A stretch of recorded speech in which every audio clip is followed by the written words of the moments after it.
Hi hello ಎಲ್ಲರಿಗೂ ನಮಸ್ಕಾರ. ನಾನು ನಿಮ್ಮ ಅನಾಮಿಕಾ ಅನು. ಅಭಿವ್ಯಕ್ತಿ ಕಥಾಲೋಕಕ್ಕೆ ಸ್ವಾಗತ.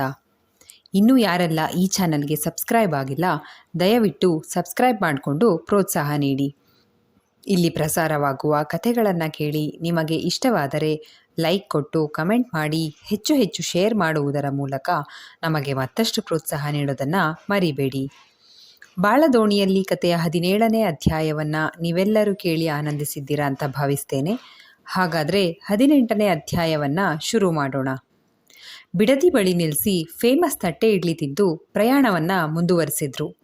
ಮೈಸೂರು ಯೂನಿವರ್ಸಿಟಿ ಮುಂದೆ ಕಾರ್ ನಿಲ್ಲಿಸಿದ್ರು. ಇಲ್ಲಿವರೆಗೂ ಏನೋ ಬಂದಿದ್ದಾಯಿತು, ಮುಂದೆ ಹೇಗೆ? ಇಬ್ರಿಗೂ ಗೊತ್ತಿಲ್ಲ. ಸೆಕ್ಯೂರಿಟಿಗೆ ಬಾಯಿಗೆ ಬಂದ ಕೋರ್ಸ್ ಹೇಳಿ ವಿಚಾರಿಸ್ಬೇಕು ಅಂತ ಹೇಳಿ ಕ್ಯಾಂಪಸ್ನಲ್ಲಿ ಇಡೀ ದಿನ ಅಡ್ಡಾಡಿದ್ರು. ಕುಲಪತಿಗಳು ಆ ದಿನ ರಜೆ ಇದ್ದರು. ಕಾರ್ಯಾಲಯದಲ್ಲಿ ವಿಚಾರಿಸೋಣ ಅಂದ್ಕೊಂಡ್ರೆ ಯಾವುದೋ ಪರೀಕ್ಷೆ ಸಮಯ. ಪರೀಕ್ಷೆ ಕಟ್ಟುವವರಿಂದ ಕಾರ್ಯಾಲಯ ತುಂಬಿ ಹೋಗಿತ್ತು. ನಾನು ಬರೀ ಮಾರ್ಕ್ಸ್ ಕಾರ್ಡ್ ಫೋಟೋ ಇಟ್ಕೊಂಡು ಇಷ್ಟು ದೂರ ಬಂದು ತಪ್ಪು ಮಾಡಿಬಿಟ್ನಾ ಅನ್ನಿಸಿತ್ತು ಗಾಯನಾಳಿಗೆ. ಇಲ್ಲ, ಏನಾದರೂ ದಾರಿ ಕಂಡು ಹಿಡಿಲೇಬೇಕು. ಯಾರನ್ನು ಕೇಳೋದು ಎಂದು ಹೇಗೋ ದಾರಿ ಮಾಡಿಕೊಂಡು ಕಾರ್ಯಾಲಯದ ಒಳಗೆ ಹೋಗಿ, ಸರ್, ಒಬ್ಬರು ಓಲ್ಡ್ ಸ್ಟೂಡೆಂಟ್ ಡೀಟೇಲ್ಸ್ ಬೇಕಿತ್ತು ಎಂದಳು ಗಾಯನ. ಎಷ್ಟು ವರ್ಷದ ಓಲ್ಡ್ ಸ್ಟೂಡೆಂಟ್? ಆತ ಕನ್ನಡಕ ಸರಿ ಮಾಡ್ಕೊಳ್ತಾ ಕೇಳಿದ. ಅದು 25 ವರ್ಷ ಅಷ್ಟೇ. ವಿಚಿತ್ರವಾಗಿ ನಕ್ಕಳು ಗಾಯನ. ಆತರಿಂದ ಬಯಸ್ಕೊಳ್ಳೋದಕ್ಕೆ ಸಿದ್ಧವಾಗುತ್ತಾ. ಏನಮ್ಮ, ನಿನ್ನ ಕಣ್ಣಿಗೆ ನಾನೇನಾದರೂ ಮಾಡೋ ಕೆಲಸ ಇಲ್ಲದೆ ಖಾಲಿಯಾಗಿ ನೊಣ ಸೊಳ್ಳೆ ಹೊಡಿತಿರೋನ್ ಥರ ಕಾಣಿಸ್ತಾ ಇದ್ದೀನಾ ಅಂದರು ಕ್ಲರ್ಕ್. ಸದ್ಯ ಕಮ್ಮಿ ಒಯ್ದ್ರಲ್ಲ ಎಂದುಕೊಂಡು, ಆಗಲ್ಲ ಸರ್, ಅದು ಸಾರಿ, ನೀವು ಬ್ಯುಸಿ ಇದ್ರಿ ಅಂತ ಗೊತ್ತು ರಾಗವೆಳೆದಳು ಗಾಯನ. ನೋಡಮ್ಮ, ನಾನಿಲ್ಲಿ 16 ವರ್ಷದಿಂದ ಕೆಲಸ ಮಾಡ್ತಾ ಇದ್ದೀನಿ. ನೀನು ಕೇಳ್ತಾ ಇರೋದು 25 ವರ್ಷದ ಹಿಂದಿನ ರೆಕಾರ್ಡ್ಸ್. ನೀನೇ ನೋಡ್ತಿದೀಯಲ್ಲ, ಫುಲ್ ಬ್ಯುಸಿ ಆಗಿದ್ದೀನಿ, ಕೈ ಬಿಡುವಿಲ್ಲ. ಇನ್ನೆರಡು ದಿನ ಬಿಟ್ಟು ಬಾ, ಹುಡುಕೊಡ್ತೀನಿ ಎಂದರು. ಸದ್ಯ ಒಂಚೂರಾದರೂ ಪಾಸಿಟಿವ್ ಆಗಿ ಮಾತಾಡಿದ್ರಲ್ಲ ಎಂದುಕೊಂಡು, ಸರ್, ನಿಮ್ಮ ಫೋನ್ ನಂಬರ್ ಕೊಟ್ಟಿದ್ರೆ ಕಾಲ್ ಮಾಡ್ಕೊಂಡು ಬರ್ತಿದ್ದೆ ಎಂದು ಕೇಳಿದ್ಲು. ಡಯಲ್ ಮಾಡ್ಕೊಮಾ ಎಂದು ತನ್ನ ಮೊಬೈಲ್ ನಂಬರ್ ಕೊಟ್ಟು ಕಳಿಸಿದ್ರು ಕ್ಲರ್ಕ್. ಹೊರಬಂದು ಕ್ಯಾಂಪಸ್ನಲ್ಲಿ ನಡೀತಾ, ನೋಡಿ, ಆಗೋದೇ ಇಲ್ಲ ಅಂತ ಅಂದ್ರಿ, ಸ್ವಲ್ಪನಾದರೂ ಒಪ್ಕೊಂಡಿದ್ದಾರೆ ಎಂದಳು ಗಾಯನ. ಹೌದು ರೀ, ಈಗ ಸ್ವಲ್ಪ ನಂಬಿಕೆ ಬಂದಿದೆ ಎಂದ ಪಾರ್ಥ. ಇಬ್ಬರು ಮಾತನಾಡಿಕೊಂಡು ಕ್ಯಾಂಪಸ್ ದಾಟಿ ಹೊರಬಂದರು. ಮರದ ನೆರಳಿನಲ್ಲಿ ಕಾರ್ ಪಾರ್ಕ್ ಮಾಡಿದ್ದಲ್ಲಿಗೆ. ಮುಂದೇನು ಮಾಡೋದು? 2 ದಿನ ಬಿಟ್ಟು ಬನ್ನಿ ಅಂತಿದ್ದಾರೆ. ರಿಟರ್ನ್ ಹೋಗಿ ನಾಡಿದ್ದು ಬರೋದಾ? ಪಾರ್ಥ ಗಾಯನಾಳನ್ನು ಕೇಳಿದ. ಬರೋದೇ ಬಂದಿದ್ದೀವಿ, ಚಾಮುಂಡೇಶ್ವರಿ ದರ್ಶನ ಮಾಡ್ಕೊಂಡು ಹೋಗೋಣವಾ? ಗಾಯನ ಆಸೆಯಿಂದ ಕೇಳಿದ್ಲು. ಗಾಯನಾಳಿಗೆ ಅಮ್ಮನವರ ಮೇಲಿನ ಭಕ್ತಿ ಎಂಥದ್ದು ಎನ್ನುವುದು ಪಾರ್ಥನಿಗೆ ಅರಿವಿತ್ತು. ಅಲ್ಲದೆ ಬ್ರಹ್ಮಗಿರಿಯ ಭ್ರಮರಾಂಬದೇವಿ ಥೇಟ್ ಮೈಸೂರಿನ ಚಾಮುಂಡೇಶ್ವರಿಯಂತೆ ಅಂತ ಪಾರವ್ವ ಹೇಳಿದ ನೆನಪಾಗಿ ಬನ್ನಿ ಹೋಗೋಣ ಎಂದ. ಇಬ್ಬರನ್ನು ಹೊತ್ತ ಕಾರು ಸಂಜೆ 4ರ ಇಳಿ ಬಿಸಿಲಿನಲ್ಲಿ ಚಾಮುಂಡೇಶ್ವರಿ ಬೆಟ್ಟವನ್ನು ಏರಿತು. ಪೂಜಾ ಸಾಮಗ್ರಿಗಳನ್ನು ಕೊಂಡು ಇಬ್ಬರು ಸರತಿ ಸಾಲಿನಲ್ಲಿ ನಿಂತು ಅಮ್ಮನವರ ದರ್ಶನ ಮಾಡಿದ್ರು. ಚಾಮುಂಡೇಶ್ವರಿ ದರ್ಶನ ಮಾಡುತ್ತಾ ಕಣ್ಮುಚ್ಚಿ ನಿಂತ ಪಾರ್ಥ ತಾನು ಇಟ್ಟಿರುವ ಹೆಜ್ಜೆಯಲ್ಲಿ ಗೆಲುವು ಕೊಡೆಂದು ಬೇಡಿದ. ತಾಯ ಮಡಿಲಿನಲ್ಲಿದ್ದಷ್ಟು ನೆಮ್ಮದಿ ಸಿಕ್ಕಂತಾಗಿತ್ತು. ದರ್ಶನ ಮಾಡಿಕೊಂಡು ಹೊರಬಂದು ದೇವಸ್ಥಾನದ ಮುಂದಿದ್ದ ವಿಶಾಲವಾದ ಮೈದಾನದಲ್ಲಿ ನಿಂತಿದ್ದಾಗ ಪಾರ್ಥ ಕೈಯಲ್ಲಿ ಏನೋ ಇಟ್ಕೊಂಡು ಹೇಳಲು ತವಕಿಸುತ್ತಿರುವಂತೆ ಅನಿಸಿತ್ತು ಗಾಯನಾಳಿಗೆ. ಏನೋ ಹೇಳಬೇಕು ಅಂತಿದ್ದೀರಾ, ಹೇಳಿ ಅಂದಳು ಗಾಯನ. ಹೇಳೋದಲ್ಲ, ಕೊಡಬೇಕು ಅಂದ ಪಾರ್ಥ. ಬೆರಗುಗಣ್ಣಿನಿಂದ ಪಾರ್ಥನನ್ನು ನೋಡಿದ್ಲು ಗಾಯನ ಏನೆಂಬಂತೆ. ಎಡಗೈ ಅಂಗೈಯಲ್ಲಿ ಅಗಲಿಸಿ ತೋರಿಸ್ತಾ ಮುಚ್ಚಿಟ್ಟುಕೊಂಡಿದ್ದ ಕುಂಕುಮವನ್ನು. ಪ್ರತಿ ಹೆಣ್ಣು ಇದಲ್ಲದನ್ನೇ ಇನ್ನೇನು ಬಯಸ್ತಾಳೆ ಎಂದುಕೊಂಡ ಗಾಯನ ಕೊಡಿ ಎಂದಳು.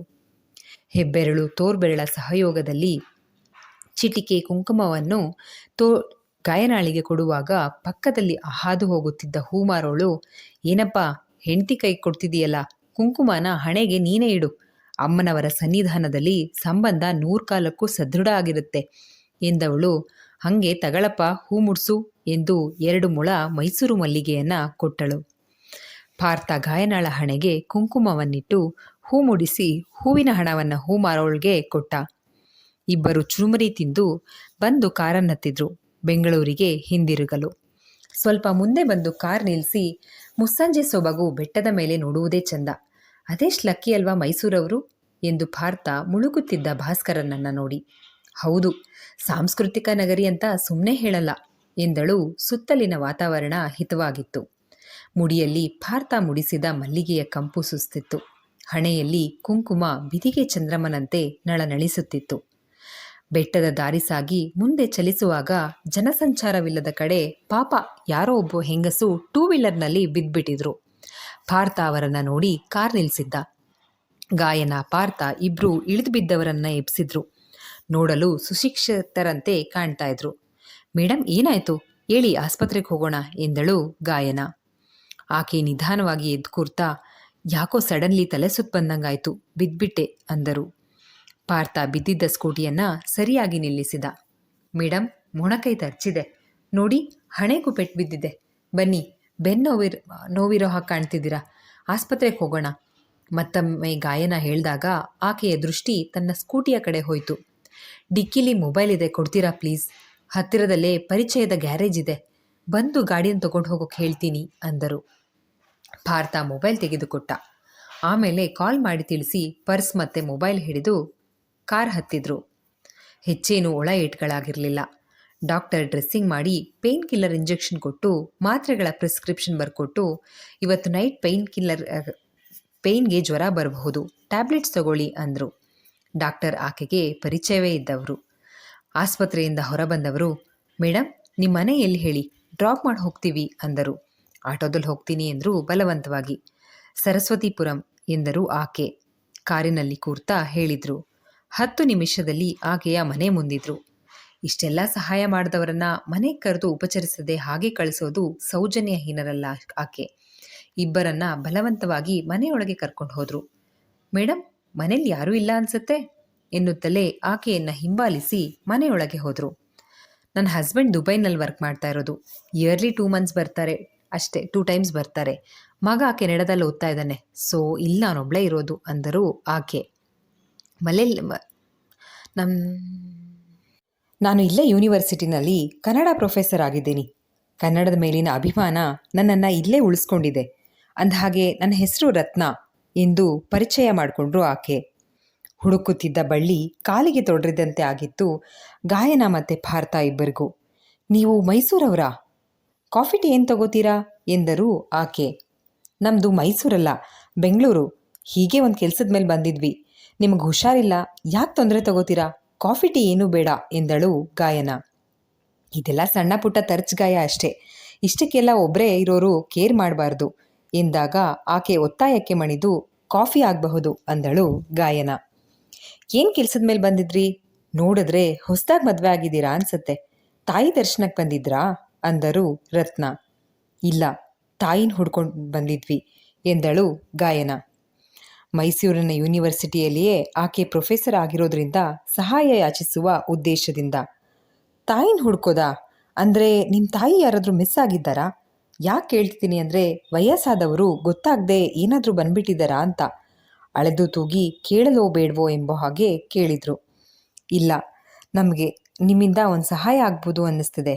ಬಹುಶಃ ತಾಯಿ ಚಾಮುಂಡೇಶ್ವರಿನೇ ನಿಮ್ಮನ್ನು ನಮಗೆ ಪರಿಚಯ ಆಗೋ ಹಾಗೆ ಮಾಡಿದ್ದಾಳೆ ಅನಿಸುತ್ತೆ ಎಂದಳು ಗಾಯನ. ನನ್ನಿಂದ ಸಹಾಯನ? ಅದೇನು ಕೇಳಿ, ನನ್ನ ಕೈನಲ್ಲಿ ಆಗೋದಾದರೆ ಖಂಡಿತ ಮಾಡ್ತೀನಿ ಅಂದರು ರತ್ನ. ಇವರು ನನ್ನ ಹಸ್ಬೆಂಡ್ ಪಾರ್ಥ. ನಮ್ಮದು ಲವ್ ಮ್ಯಾರೇಜ್. ಇವರಿಗೆ ಅಪ್ಪ ಅಮ್ಮ ಯಾರೂ ಇಲ್ಲ, ಅಕ್ಕ ಭಾವ ಇದ್ದಾರೆ, ಅವ್ರ ಜೊತೆನೇ ಇರೋದು. ಆದರೆ ಇವರಿಗೆ ಇದುವರೆಗೂ ಅವ್ರ ಪೇರೆಂಟ್ಸ್ ನೇಮ್ ಕೂಡ ಗೊತ್ತಿಲ್ಲ ಎಂದಳು ಗಾಯನ. ಹೌದಾ? So sad. ನಿಮ್ಮ ಅಕ್ಕ ಭಾವನನ್ನೇ ಕೇಳೋದಲ್ವಾ? ಸಲಹೆ ಸೂಚಿಸಿದ್ರು ರತ್ನ ಎಲ್ಲರಂತೆ, ಪೂರ್ತಿ ವಿಷಯ ತಿಳಿಯದೆ. ಅಲ್ಲೇ ಸಮಸ್ಯೆ ಇರೋದು. ಹೇಳೋರಾಗಿದ್ದರೆ ಇಷ್ಟು ವರ್ಷದಲ್ಲಿ ಹೇಳ್ತಾ ಇದ್ರು. ಕೇಳಿನೂ ಪ್ರಯತ್ನ ಪಟ್ಟಿದ್ದಾಯಿತು. ಆದರೆ ಹೇಳ್ತಾ ಇಲ್ಲ ಕಾರಣ ಕೂಡ ಗೊತ್ತಿಲ್ಲ. ಅಕಸ್ಮಾತ್ ಇವರೇನಾದರೂ ಅನಾಥರಾಗಿ ಅವರಿಗೆ ಸಿಕ್ಕಿದ್ರೆ ಅನ್ನೋದಾದರೂ ಹೇಳ್ಬೋದಾಗಿತ್ತಲ್ವಾ? ಅದನ್ನು ಕೂಡ ಹೇಳ್ತಾ ಇಲ್ಲ. ಅಂದರೆ ಸಮಥಿಂಗ್ ಸೀಕ್ರೆಟ್ ಇದೆ ಅಂತ ಅನುಮಾನ. ಅದಕ್ಕೆ ಹುಡುಕೊಂಡು ಇಲ್ಲಿಗೆ ಬಂದ್ವಿ. ಸಂಕ್ಷಿಪ್ತವಾಗಿ ಸಮಸ್ಯೆಯನ್ನು ಹೇಳಿದ್ಲು ಗಾಯನ. ಓಕೆ, ನೀವು ಹೇಳೋದೆಲ್ಲ ಸರಿ, ಆದರೆ ಅವ್ರು ಯಾಕೆ ಮುಚ್ಚಿಡ್ತಾ ಇದ್ದಾರೆ ಗೊತ್ತಿಲ್ಲ. ನಿಮ್ಮ ಹತ್ರ ಏನಾದರೂ ಸಾಕ್ಷಿ ಇದೆಯಾ ಇಲ್ಲಿವರೆಗೂ ಹುಡ್ಕೊಂಡು ಬರೋದಕ್ಕೆ ಎಂದು ಕೇಳಿದರು ರತ್ನ. ಹಾಂ, ಇಲ್ಲಿ ಇನ್ನೊಂದು ಸಮಸ್ಯೆ ಇದೆ. ಇವರು ಮೂಲತಃ ಬೆಂಗಳೂರಿನವರಲ್ಲ, ಆದರೆ ಇವರ ನೇಟಿವ್ ಪ್ಲೇಸ್ ಕೂಡ ಗೊತ್ತಿಲ್ಲ. ಟೋಟಲಿ ಇವರಿಗೆ ಅಕ್ಕ ಭಾವನ ಫ್ಯಾಮಿಲಿ ಬಿಟ್ಟರೆ ಯಾರೂ ಗೊತ್ತಿಲ್ಲ ಎಂದಳು ಗಾಯನ. ಸರಿ, ಮತ್ತೆ ಯಾವ ಆಧಾರದ ಮೇಲೆ ನೀವು ಇಲ್ಲಿವರೆಗೂ ಬಂದ್ರಿ? ಅರ್ಥವಾಗದೆ ಕೇಳಿದ್ರು ರತ್ನ. ಅದನ್ನೇ ಹೇಳೋಕೆ ಬಂದೆ ಮೇಡಮ್. ಇವ್ರ ಅಕ್ಕ ಆ ಕಾಲದಲ್ಲೇ BA ಓದಿದ್ದಾರೆ, ಫಸ್ಟ್ ಇಯರ್ ಡಿಗ್ರಿ ಕಂಪ್ಲೀಟ್ ಮಾಡಿದ್ದಾರೆ. ಅದರ ಮಾರ್ಕ್ಸ್ ಕಾರ್ಡ್ ಫೋಟೋ ನಮ್ಮ ಹತ್ರ ಇದೆ. ಯೂನಿವರ್ಸಿಟಿನಲ್ಲಿ ವಿಚಾರಿಸಿದ್ರೆ ಡೀಟೇಲ್ಸ್ ಸಿಗಬಹುದು ಅಂತ ಬಂದ್ವಿ ಎಂದಳು ಗಾಯನ. ಓ ಹೌದಾ, ನಮ್ಮ ಮೈಸೂರಿನ ಯೂನಿವರ್ಸಿಟಿನಲ್ಲಿ ಓದಿರೋರಾಗಿದ್ದರೆ ರೆಕಾರ್ಡ್ ರೂಮ್ ಕ್ಲರ್ಕ್ಗೆ ಡೀಟೇಲ್ಸ್ ಕೊಡೋದಕ್ಕೆ ಹೇಳ್ತೀನಿ ಎಂದರು ರತ್ನ ಅವ್ರು ಕೇಳೋದಕ್ಕೆ ಮುಂಚೆನೇ. ಹೋಗಿದ್ವಿ ಮೇಡಮ್, ನಾವೇ 2 days ಬ್ಯುಸಿ ಇದ್ದೀವಿ, ಆಮೇಲೆ ಬನ್ನಿ ಅಂತ ಹೇಳಿದ್ರು ಕಾರ್ಯಾಲಯದಲ್ಲಿ ಎಂದಳು ಗಾಯನ. ಹೌದಾ, ನಿಮ್ಮ ಅಕ್ಕ ಯಾವ ಇಯರ್ ಬ್ಯಾಚ್ ಅಂದರು ರತ್ನ. ಅರೌಂಡ್ 25 years ಅಂದ ಗಾಯನ ತನ್ನ ಮೊಬೈಲ್ನಲ್ಲಿದ್ದ ಮಾರ್ಕ್ಸ್ ಕಾರ್ಡ್ ಫೋಟೋ ತೆಗೆದು ರತ್ನರಿಗೆ ತೋರಿಸಿದ್ರು. ಕಾಫಿ ತಣ್ಣಗಾಯ್ತು ಕುಡೀರಿ ಅಂದರು. ತಾವು ಕೂಡ ಎಡಗೈನಲ್ಲಿ ಮೊಬೈಲ್ ಇಟ್ಕೊಂಡು ಬಲಗೈನಲ್ಲಿ ಕಾಫಿ ಕುಡಿಯುತ್ತಾ ಮಾರ್ಕ್ಸ್ ಕಾರ್ಡ್ ನೋಡುತ್ತಲೇ ಆಶ್ಚರ್ಯಚಕಿತರಾಗಿ ಮತ್ತೊಮ್ಮೆ ಮಗದೊಮ್ಮೆ ಪಾರ್ಥನ ಮುಖ ನೋಡಿದ್ರು. ಕಾಫಿ ಕಪ್ ಕೆಳಗಿಟ್ಟು 1 ನಿಮಿಷ ಬಂದೆ ಎಂದು ರೂಮಿಗೆ ಹೋಗಿ ಸಜ್ಜೆ ಮೇಲೆ ಇಟ್ಟಿದ್ದ ಹಳೆ ಸೂಟ್ಕೇಸೊಂದನ್ನು ತೆಗೆದುಕೊಂಡು ಅದರೊಳಗಿದ್ದ ಹಳೆ ಆಲ್ಬಮ್ ಅನ್ನು ಧೂಳೋರಿಸ್ಕೊಂಡು ಹೊರಗೆ ಬಂದರು. ಅದು ಅವರ ವಿದ್ಯಾರ್ಥಿ ಜೀವನದ ಫೋಟೋಗಳು. ಬೃಂದಾವನ, ಮೈಸೂರು ಅರಮನೆ, ಚಾಮುಂಡಿ ಬೆಟ್ಟ, ಮೃಗಾಲಯ, ಶ್ರೀರಂಗಪಟ್ಟಣ, ಹೀಗೆ ಮೈಸೂರಿನ ಸುತ್ತಮುತ್ತ ಗೆಳತಿಯರ ಜೊತೆ ಸುತ್ತಾಡಲು ಹೋದಾಗ ತೆಗೆಸಿಕೊಂಡಿದ್ದ ಫೋಟೋಗಳು. ಜೊತೆಗೆ ಕಾಲೇಜಿನ ಗ್ರೂಪ್ ಫೋಟೋಗಳು ಇದ್ವು. ಎಲ್ಲ ಫೋಟೋಗಳನ್ನು ನೋಡುತ್ತಾ ಕೊನೆಗೆ ಇಬ್ಬರೇ ಇದ್ದ ಜೋಡಿ ಫೋಟೋವೊಂದನ್ನು ಕೈಗೆತ್ತಿಕೊಂಡ ಆ ಫೋಟೋದಲ್ಲಿ ಅವರ ಜೊತೆಗಿದ್ದ ಹುಡುಗಿಯನ್ನು ಪಾರ್ಥನನ್ನು ಹೋಲಿಕೆ ಮಾಡಿ ನೋಡಿ ಗ್ರೂಪ್ ಫೋಟೋವನ್ನು ಆಲ್ಬಮ್ನಿಂದ ಹೊರಗಡೆ ತೆಗೆದು, ಈ ಫೋಟೋದಲ್ಲಿ ಇರೋರಲ್ಲಿ ನಿಮ್ಮ ಅಕ್ಕನ ಹೋಲಿಕೆ ಯಾರು ಅಂತ ಗುರುತಿಸೋಕ್ಕಾಗುತ್ತಾ ಎಂದರು.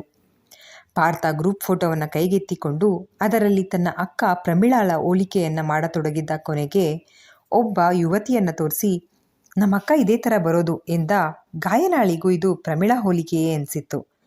ರತ್ನ ಅವರು ತಮ್ಮ ಕೈಲಿದ್ದ ಮತ್ತೊಂದು ಫೋಟೋವನ್ನು ಪಾರ್ಥನ ಕೈ ಕೊಟ್ಟು, ಇದರಲ್ಲಿ ನೋಡಿ, ತುಂಬ ಹತ್ತಿರದಿಂದ ತೆಗೆದಿರೋದು ಎಂದು ಕೊಟ್ಟರು. ಆ ಫೋಟೋವನ್ನು ನೋಡಿದ ಮೇಲಂತೂ ಪಾರ್ಥನಿಗೆ ಇದು ತನ್ನ ಅಕ್ಕನೇ ಅಂತ ಕನ್ಫರ್ಮ್ ಆಗಿಬಿಟ್ಟಿತ್ತು. ಸಾಲದು ಎಂಬಂತೆ ಒಂದು ಹುಡುಗ ಮತ್ತು ಹುಡುಗಿ ಇದ್ದ ಫೋಟೋವೊಂದನ್ನು ಕೊಟ್ಟು, ಈ ಫೋಟೋ ನೋಡಿ ಹೇಳಿ ಎಂದರು. ಆ ಫೋಟೋ ಪ್ರಮೀಳಾ ಮತ್ತು ನಾರಾಯಣರು ಮದುವೆಯಾದ ಹೊಸದರಲ್ಲಿ ತೆಗೆಸಿದ್ದ ಫೋಟೋ. ಮನೆಯಲ್ಲಿ ಕೂಡ ಇಂಥದ್ದೇ ಒಂದು ಫೋಟೋ ಕಾಪಿ ಇತ್ತು. ಇದು ನಮ್ಮ ಅಕ್ಕ ಭಾವ, ಇಂಥದ್ದೇ ಫೋಟೋ ನಮ್ಮನೆಯಲ್ಲೂ ಇದೆ. ಹಾಗಾದರೆ ನೀವು ನಮ್ಮ ಅಕ್ಕನ ಗೆಳತಿನಾ? ನಿಮಗೆ ನಮ್ಮ ಅಕ್ಕ ಗೊತ್ತಾ? ಅಂದರೆ ನಿಮಗೆ ನನ್ನ ಅಪ್ಪ ಅಮ್ಮ ಕೂಡ ಗೊತ್ತಿರ್ತಾರೆ ಅಲ್ವಾ? ನಿಮ್ಮ ದಮ್ಮಯ್ಯ ಮೇಡಮ್ ಹೇಳಿ. ಭಾವುಕನಾಗಿ ಪಾರ್ಥ ರತ್ನರ ಕಾಲು ಹಿಡಿದಿದ್ದ. ಅಯ್ಯೋ ಬಿಡಪ್ಪ, ನೀನು ಕಾಲೆಲ್ಲ ಇಳಿಬೇಡ, ಏಳು ಮೇಲೆ. ನನಗೂ ನಿನ್ನ ನೋಡಿ ಎಷ್ಟು ಸಂತೋಷ ಆಗ್ತಿದೆ ಗೊತ್ತಾ? ಪ್ರಮೀಳಾ ನನ್ನ ಆಪ್ತ ಗೆಳತಿ. ನಾವಿಬ್ಬರು ದೇಹ 2, ಜೀವ ಅನ್ನೋ ಹಾಗೆ ಇದ್ವಿ. ಇಷ್ಟು ವರ್ಷ ಹೇಳ್ದೆ ಕೇಳದೆ ಕಣ್ಮರೆ ಆದವಳು ಎಲ್ಲೋದ್ಲು ಏನು ಅಂತ ಗೊತ್ತಿಲ್ಲ. ನನ್ನ ಕೈಲಾದ ಮಟ್ಟಿಗೆ ಹುಡ್ಕೋ ಪ್ರಯತ್ನ ಕೂಡ ಮಾಡಿದೆ. ಆ ಕಾಲದಲ್ಲಿ ಈಗಿನ ಹಾಗೆ ಮೊಬೈಲು, ಇಂಟರ್ನೆಟ್ಟು ಯಾವುದೂ ಇರಲಿಲ್ಲ. ಹೆಣ್ಮಕ್ಳಿಗೆ ಸ್ವಾತಂತ್ರ್ಯ ಕೂಡ ಇರಲಿಲ್ಲ. ಆಮೇಲೆ ನಾನು ಡಿಗ್ರಿ ಮುಗಿಸಿ ಮಾಸ್ಟರ್ಸ್ ಕಡೆ ಗಮನ ಹರಿಸ್ದೆ. ಆಮೇಲೆ ಇಲ್ಲೇ ಪ್ರೊಫೆಸರ್ ಆಗಿ ಕೆಲಸ ಕೂಡ ಸಿಕ್ತು. ಮದುವೆ, ಮಕ್ಕಳು, ಯೂನಿವರ್ಸಿಟಿ ಇಷ್ಟರಲ್ಲೇ ಮುಳುಗೋದೆ. ಆದರೆ ಯಾವತ್ತಾದರೂ ಒಂದಿನ ಸಿಗ್ತಾಳೆ ಅನ್ನೋ ನಂಬಿಕೆಯಿಂದನೇ ಕಾಯ್ತಾ ಇದ್ದೆ. ನನ್ನ ನಂಬಿಕೆ ಸುಳ್ಳಾಗಲಿಲ್ಲ ಇಂದ ರತ್ನ ಕೂಡ ಭಾವುಕರಾಗಿದ್ದರು ಗೆಳತಿ ಸಿಕ್ಕ ಸಂತೋಷದಲ್ಲಿ. ನಿಮಗೆ ನಮ್ಮ ಅಕ್ಕ ಚೆನ್ನಾಗಿ ಗೊತ್ತು. ಹಾಗಾದರೆ ನಮ್ಮ ಅಪ್ಪ ಅಮ್ಮ ಕೂಡ ಗೊತ್ತಿರ್ತಾರಲ್ವಾ? ಎಲ್ಲಿದ್ದಾರೀಗ? ಎಲ್ಲಿದ್ದಾರವರು? ನಮ್ಮೂರು ಯಾವುದು? ಅಕ್ಕ ಹೇಳ್ದೆ ಕೇಳದೆ ಯಾಕೆ ನಪ್ಪತ್ತೆ ಆದ್ಲು? ಕಾರಣ ಗೊತ್ತಾ ನಿಮಗೆ? ಪಾರ್ಥ ಉದ್ವೇಗದಿಂದ ಕೇಳಿದ್ದ. ನನಗೆ ಪೂರ್ತಿ ಸತ್ಯ ಗೊತ್ತಿಲ್ಲ. ಗೊತ್ತಿರೋದು ಅರ್ಧ ಸತ್ಯ ಅಷ್ಟೇ. ಪ್ರಮೀಳಾ ಓದ್ತಾ ಇರಬೇಕಾದ್ಲೇ ಮದುವೆ ಕೂಡ ಆಯಿತು. ನಿಮ್ಮ ಭಾವ ನಾರಾಯಣ ನಿಮ್ಮನೆಯಲ್ಲಿ ಡ್ರೈವರ್ ಆಗಿದ್ದವರು ಅಂದರು ರತ್ನ. ವಾಟ್? ಭಾವ ನಮ್ಮ ಮನೇಲಿ ಡ್ರೈವರ್ ಆಗಿದ್ದವರಾ? ಅಂದರೆ ಆ ಕಾಲದಲ್ಲಿ ಡ್ರೈವರ್ ಇಡೋ ಮಟ್ಟಕ್ಕೆ ಇದ್ರ ನಮ್ಮನೆಯವರು? ಪಾರ್ಥನಿಗೆ ಈಗ ಪ್ರಶ್ನೆಗಳು ಹೆಚ್ಚಾದರೆ, ಡ್ರೈವರ್ ಅಂದರೆ ಇವರದ್ದು ಲವ್ ಮ್ಯಾರೇಜಾ? ಮನೇಲಿ ಒಪ್ಪಿಲ್ಲ ಅಂತ ದೂರ ಇದ್ದಾರಾ? ಓಕೆ, ಆದರೆ ತಮ್ಮ ಮಾತ್ರ ಹೇಗೆ ಜೊತೇಲಿದ್ದಾನೆ? ಇವ್ರ ಮನೆಯವ್ರು ಯಾರು ಇಲ್ವಾ? ಅದಕ್ಕೇನಾದರೂ ಪಾರ್ಥ ಅವರನ್ನು ಜೊತೇಲಿ ಇಟ್ಕೊಂಡಿದ್ದಾರಾ? ವಿಷಯ ಇಷ್ಟೇ ಆದರೆ ಮುಚ್ಚಿಡೋ ಅಂಥದ್ದು ಏನಿದೆ ಇದರಲ್ಲಿ? ಹೇಳಬಹುದಲ್ವಾ? ಗಿಲ್ಟ್ ಫೀಲಾ ಎಂದಳು ಗಾಯನ. ಅಲ್ಲವೆಂಬಂತೆ ತಲೆಯಾಡಿಸಿದ್ರು ರತ್ನ. ಇಲ್ಲಿಗೆ ಈ ಸಂಚಿಕೆ ಮುಕ್ತಾಯವಾಯಿತು. ಈ ಸಂಚಿಕೆ ನಿಮ್ಮೆಲ್ಲರಿಗೂ ಇಷ್ಟವಾಗಿದೆ ಅಂತ ಭಾವಿಸ್ತೇನೆ. ದಯವಿಟ್ಟು ನಿಮ್ಮ ಅನಿಸಿಕೆ, ಅಭಿಪ್ರಾಯಗಳನ್ನು ಕಮೆಂಟ್ ಸೆಕ್ಷನ್ನಲ್ಲಿ ಹಂಚ್ಕೊಳ್ಳೋದನ್ನು ಮರಿಬೇಡಿ. ಧನ್ಯವಾದಗಳು.